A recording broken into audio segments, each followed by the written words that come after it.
اور ابھی آپ کو براہ راست یہ چلتے ہیں، اس وقت حافظ سیمور رحمان دھرنے سے خطاب کر رہے ہیں۔ اور پھر گندم خریدنے سے انکار کیا، پھر سبسڈی کا اعلان کیا، پھر سبسڈی دینے سے بھی انکار کر دیا، اور اب انہوں نے کہا ہے کہ ہم قرضے فراہم کریں گے اور نہ جانے کس کو فراہم کریں گے۔ اس طرح انہوں نے کسانوں کو دھوکہ دیا۔ پاکستان ایک زرعی ملک ہے، 50% سے زائد ہماری زرعی آبادی ہے، کسان محنت کرتے ہیں اور زیادہ تر تو وہ چھوٹے چھوٹے قطار اور زمینوں پہ کام کرتے ہیں۔ جب آپ ان کے ساتھ فراڈ کرتے ہیں، ان کے ساتھ ظلم کرتے ہیں، تو پاکستان کی بڑی آبادی کے ساتھ ظلم کرتے ہیں، اور ہر گھر میں یہ مسئلہ اور یہ بحران پیدا ہوتا چلا جا رہا ہے۔ اس لیے آپ کا یہاں پر آنا خود اس بات کی غمازی کر رہا ہے کہ خواتین سب سے زیادہ اس تکلیف کو محسوس کرتی ہیں، اس لیے کہ خواتین ہی گھر میں تمام مشکلات کو جھیلتی ہیں۔ میں ابھی پچھلے دنوں ایک تقریب میں تھا، صنعت کاروں کے ساتھ تبادلہ خیال ہو رہا تھا۔ وہاں مجھے ایک آدمی نے سوال کیا اور کہنے لگے کہ دیکھیں پاکستان کی آبادی بہت بڑی آبادی ہے، اور ہمارا ایک بڑا پرابلم یہ ہے کہ جو ہماری 50% آبادی ہے اس کی اکثریت تو کام ہی نہیں کرتی،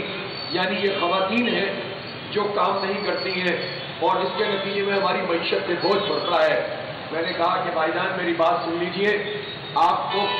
کس نے یہ کہا ہے کہ خواتین کام نہیں کرتی؟ میں ابھی ورکنگ ویمن کی بات نہیں کرتا کہ جو دفتروں میں جا کر کام کرتی ہیں یا کام کرنے پر مجبور کی جاتی ہیں اور شدید ترین مشکلات کا شکار ہوتی ہیں۔ میں تو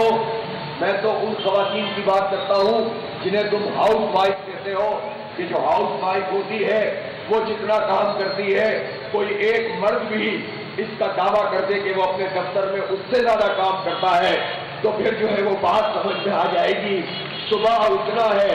اٹھ کر اپنے بچوں کا ناشتہ بھی تیار کرنا ہے، اپنے شوہر کا ناشتہ بھی تیار کرنا ہے، بچوں کو اسکول بھی بھیجنا ہے، پھر جب وہ مارے باندھے اسکول چلے جائیں تو اس کے بعد اس فکر میں لگ جانا کہ کیسے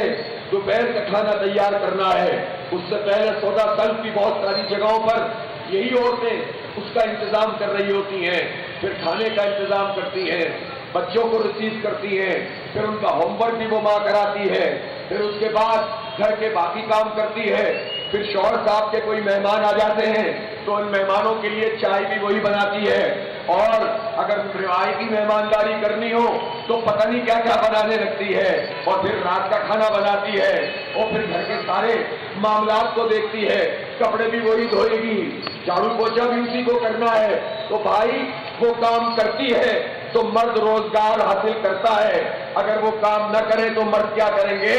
اس لیے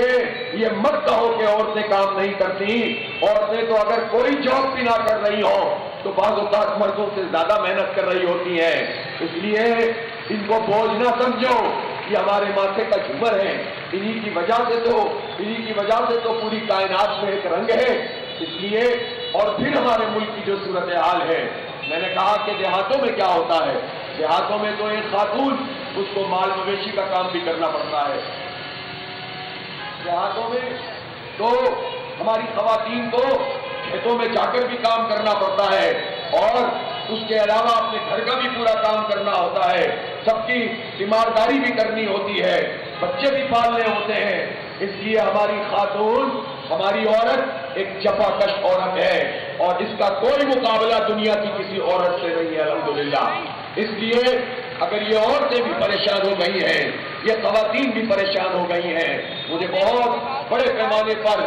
یوتھ نظر آ رہے ہیں، اور یہ ہماری بچیاں ہیں کہ جو تعلیم بھی حاصل کرتی ہیں، لیکن مجھے پہلے تو یہ بتائیں کہ جو بڑی بڑی باتیں اور دعوے کرنے والے لوگ ہیں، جو مغرب کی طرف ہر وقت دیکھ رہے ہوتے ہیں، اس کو خوش کرنے کے لیے چند ایشوز کو لے کر لکیر پیٹتے رہتے ہیں، وہ ہمیں یہ بتائیں، وہ جاگیردار اور وڈیرے جو ہمارے سروں پر مسلط ہیں، وہ خان اور سردار جو اپنی